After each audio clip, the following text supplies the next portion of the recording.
திரு விஜய் அவர்களே, கொஞ்சமேனும் உங்களுக்கு மனசுல ஈரம் இருக்குதா? 8:45க்கு உங்களுக்கு முதல் பெர்மிஷன் நாமக்கல்ல கொடுத்திருக்குது. ஆனா நீங்க சென்னையில ஸ்டார்ட் பண்ணதே 8:45க்கு. 12 மணிக்கு உங்களுக்கு கரூர்ல பெர்மிஷன் கொடுத்திருக்குது. ஆனா நீங்க வந்து சேர்ந்ததே 4:05 மணிக்கு.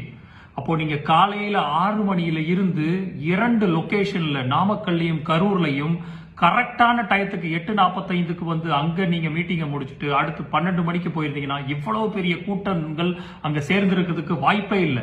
10,000 பேர்த்துக்கு உங்களுடைய தபாகவினுடைய நிர்வாகிகள் பெர்மிஷன் வாங்கியிருக்காங்க லோக்கல் அட்மினிஸ்ட்ரேஷன்ல.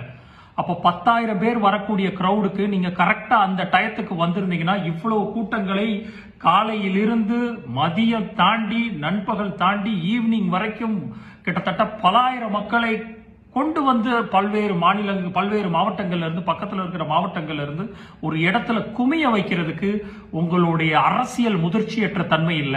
உங்களுக்கு இருக்கக்கூடிய அந்த கிரீடு என்ன, நான் வந்து பெரிய செலிபிரிட்டி, எனக்கு வந்து பெரிய கூட்டம் கூட்டினா தான் நான் அந்த இடத்துக்கு வருவேன்ங்கிறதுனாலேயே இந்த தாமதத்தை நீங்கள் வேண்டுமென்றே உருவாக்கினீர்களோ என்ற சந்தேகம் இப்ப இல்ல, உங்களுடைய பிரீவியஸ் ஆன 2-3 ரேலிலையும் இதற்கு காரணம் காட்டித்தான் உங்களுக்கு அனுமதி மறுக்கப்பட்டது. அனுமதியில பல்வேறு விதிமுறைகள் விதிக்கப்பட்டது. ஆனா நீங்க எதையுமே நீங்களும் ஃபாலோ பண்ணல, உங்களுடைய ஆர்கனைசர்ஸும் ஃபாலோ பண்ணல, உங்களுடைய ரசிகர்களும் ஃபாலோ பண்ணல, உங்களுடைய தொண்டர்களும் ஃபாலோ பண்ணல.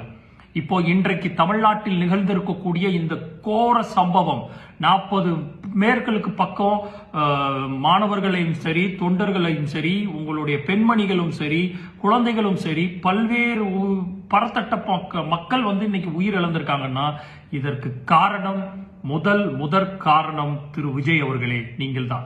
இன்றைக்கு தமிழ்நாட்டில் உள்ள ஒட்டுமொத்த மக்களினுடைய இந்த ரத்தம் உங்க கையில இருக்குது. ஆனா நீங்க அட்லீஸ்ட் நீங்க பொலிட்டீஷியனா தான் நீங்க உங்கள் கடமையை சரியா செய்யல. கரெக்டா 8:45க்கு வர வேண்டிய மீட்டிங்க்கு நீங்க வரல, 12 மணிக்கு வர வேண்டிய கரூர் மீட்டிங்க்கு வரல. நீங்க ஸ்டார்ட் பண்ணதே 8:45க்கு தான் சென்னையில இருந்தே ஸ்டார்ட் பண்றீங்க. ஆனா உங்களுக்கு கொடுக்கப்பட்ட முதல் நாமக்கல்னுடைய மீட்டிங் டைம் 8:45. அப்போ எப்பேற்பட்ட ஒரு பொலிட்டீஷியனாக நீங்கள் உருவெடுத்து இந்த தமிழ்நாட்டு மக்களுக்கு சேவை செய்யறதுன்னு வர்றீங்க பாத்தீங்களா? இதை தமிழ்நாட்டு மக்கள் முதல்ல புரியணும். சரி, நீங்க பொலிட்டீஷியனா தான் உங்கள் வேலையை பண்ணல, அட்லீஸ்ட் உங்களுடைய முதல் தகவல் 8 மணிக்கு முதல் உயிர் போகுது. நீங்க அடுத்த செகண்டே ஏர்போர்ட்டுக்கு போறதுக்கு முன்னாடி இமீடியட்டா திரும்பி ஒவ்வொரு ஹாஸ்பிட்டல்லையும் போய் உங்களுடைய ரசிகர்களிடையும் பொதுமக்களையும் உங்களுக்காக காண வந்தவர்களை போய் சந்திச்சிருந்தீங்கன்னா நீங்க உண்மையான தமிழ் மகன், இந்த தேசத்திற்கு தேவையான ஒரு அரசியல்வாதின்னு தமிழக மக்கள் உங்களை அட்லீஸ்ட் ஓரளவு காட்சி மதிச்சிருப்பாங்க. ஆனா நீங்க என்ன பண்ணீங்க?